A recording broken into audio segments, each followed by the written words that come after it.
Moi kaikille! Otetaan vähän tämmönen erilainen video tähän, että käydään tossa yhdessä tapahtumassa, mikä on mullekin ihan uusi juttu. Sen nimi oli joku Outfit Karage,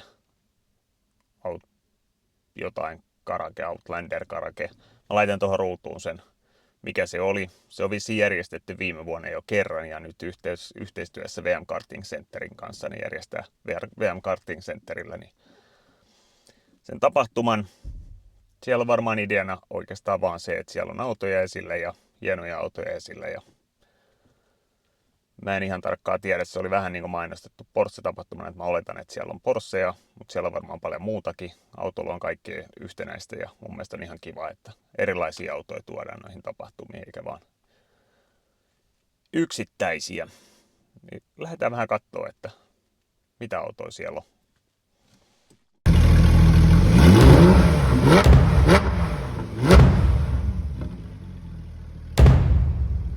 Joo, nyt me ollaan saapumassa tänne ja mehän ollaan tosiaan ajetaan tonne niin sanottu yleisöparkkiin, koska mulla ei nyt ole mitään urheiluautoa tähän nyt ollut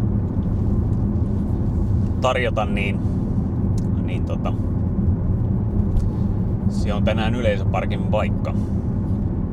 Sieltähän tulee Cobra vastaan ja sieltä tulee näköjään Chryslerin toi mikäli se oli. Eli siinä jo kaksi erittäin näyttävää autoa, mikä kieli ihan hyvää tästä tapahtumasta.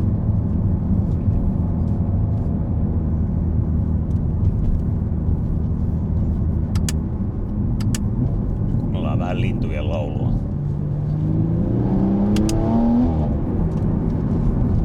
Linnut laulaa kivasti. Katsotaan missä se yleisöparkki on, että mihin mä tän auton kiskasen. Tuolla näyttää olevan autoa aika paljon.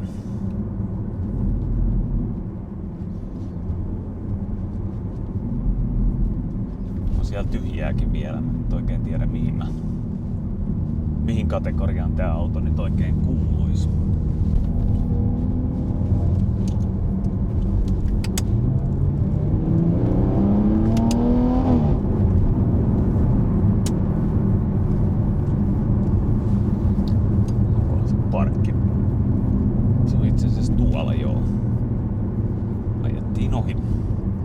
Nyt lähestytään tapahtuma-aluetta ja siellä näkyy jo Porschea ja muitakin autoja. Eli ilmeisesti täällä on vähän kaiken näköistä.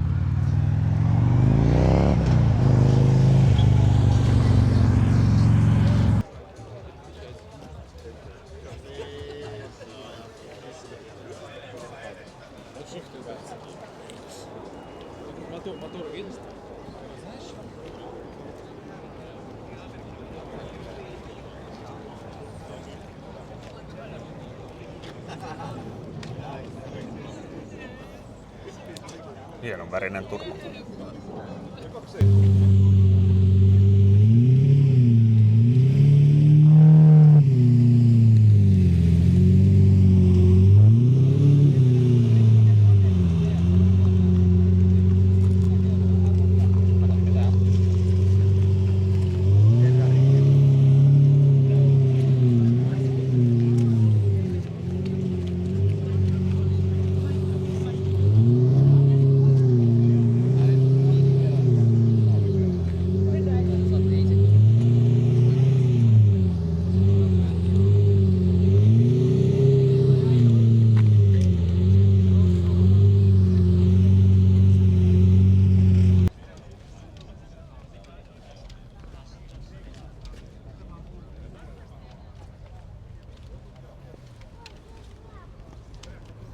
E33 toimii aina.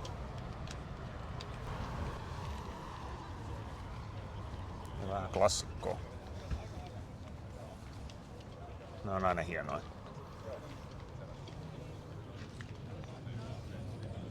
Eli kyllä täällä Bemaretkin on paikalla.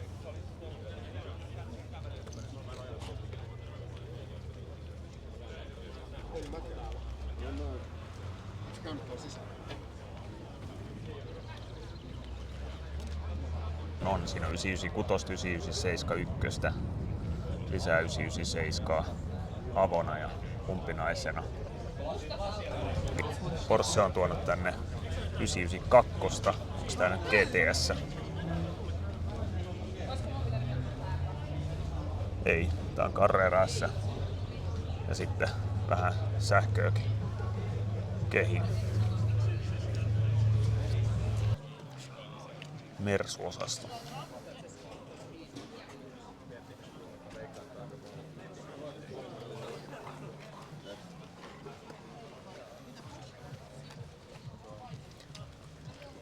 Ja siinä on 296 GTP.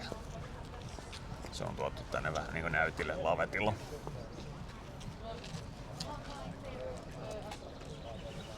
Siinä on Murcielago toista. Audi R8 ja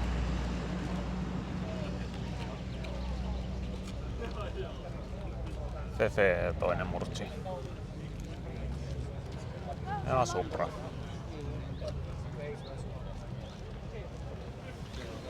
Kevyiden autojen kuningas. 250 kappi.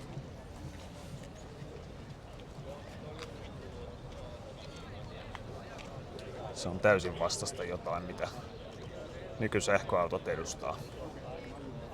Ja se tekee tosta pirun nopean auton. Ja hyvä ajaa. Sisällä on hienoja autoja. Siinä on GT2. 997.2. GT3 RS. Ja sitten tietenkin Carrera GT. Näitä hopeisia on täällä pääkaupunkiseudulla ainakin 2 kappaletta, tai taitaa olla 2 kappaletta. Mä en mennä erottaa näitä toisistaan, kumpi on kumpi. Mut siinä on viimeisintä V10 vaparitekniikkaa ja sen jälkeen siirryttiin hybrideihin.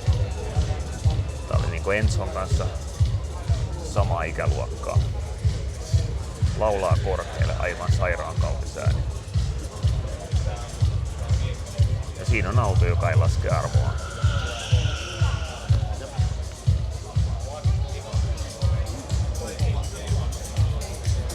Siinä meillä on ST992.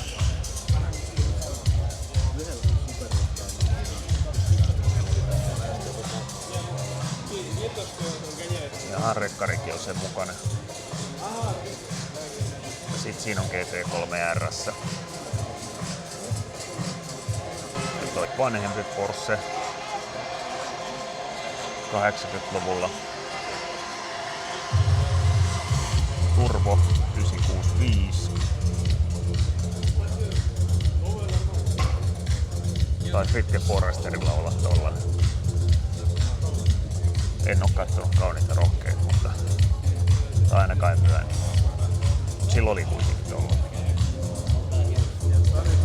Täällä kannattaa käydä kyllä mikroautoilemassa. Tää on erittäin hieno tila, kyllä varmaan hienoin karttikeskus, sisäkartin rata, mitä tiedän.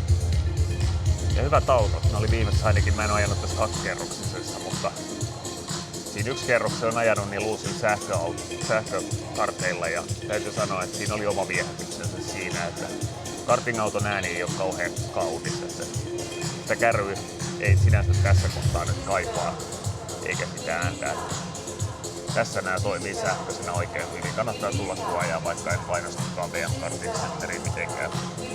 Tämä on niin hieno paikka, että kannattaa tulla kokeilemaan. Paljon ikkunaa, avoin tilaa. Voi kaffitella, voi ajaa, voi seurata.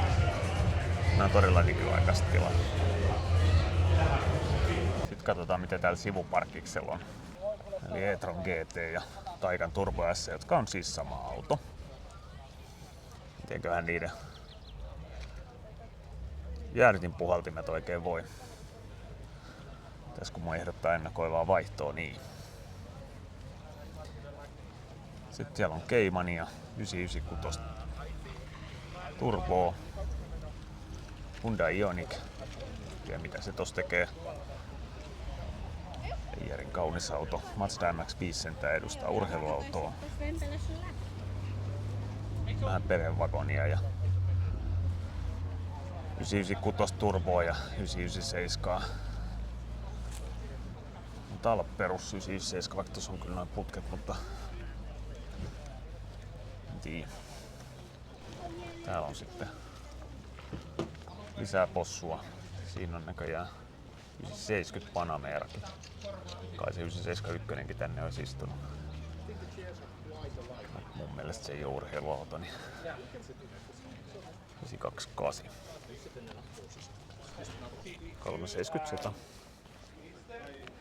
Tosin siinä on jotain modauksia, mistä mä en ihan pidä, eli noin huonosti istutetut päiväajovalot, mitkä ei kuulu siihen. Parkissa on Civic Type R näköinen auto, mutta tää ei oo Civic Type R, vaan tää on ihan normi Civic. Mut sit tässä on tuning-skeneä, edustaa tämmönen lintta, jossa on ilmajousitus tietenkin. Mut siinä on niinku kulmaa lyöty. Aika hurjan näköinen. Ja on tietenkin putkea pitkälle. Erilaista tyyliä edustaa, mutta sopii viuhta. Muutama Porsche, toi Martinin väreissä on hieno. Ja on toi vanhempikin hieno itse asiassa, varmaan Turbomal on ainakin leveät lokasvoja. Vähän olisi saanut olla enemmän täällä autoja kyllä. Että ei ole tosiaan niin kuin epäili vähän, niin tässä voi käydä niin, ettei tavoita yleisöä tää mainostus. Siinä on ensi vuodelle jotain parannettavaa. No niin, mitä jäi käteen tästä tapahtumasta? Se oli itse asiassa erittäin hyvin järjestetty. Ja se oli järjestetty niin, että sinne olisi ollut kapasiteettia paljon isommalle. Yleisölle täällä parkissa olisi ollut tilaa vaikka kuinka. Siellä pihoilla oli vielä tilaa hienoille autoille. Ja yleisö olisi mahtunut vaikka kuinka paljon enemmän. Mutta se on hyvä, että ne järjestetään riittävän isoksi, nuo tapahtumat, ettei ne niin sanotusti pursua yli. Eli parempi näin päin. Mainostusta ensi vuodelle lisää, niin saa varmasti lisää hienoja autoja sinne ja yleisöä. Ja nämä VM Karting Centerin tilat, ne on tosi hienot ja paikkana mun mielestä ainakin erittäin hyvä. Ei muuta kuin jatketaan seuraaville videoille. Moro!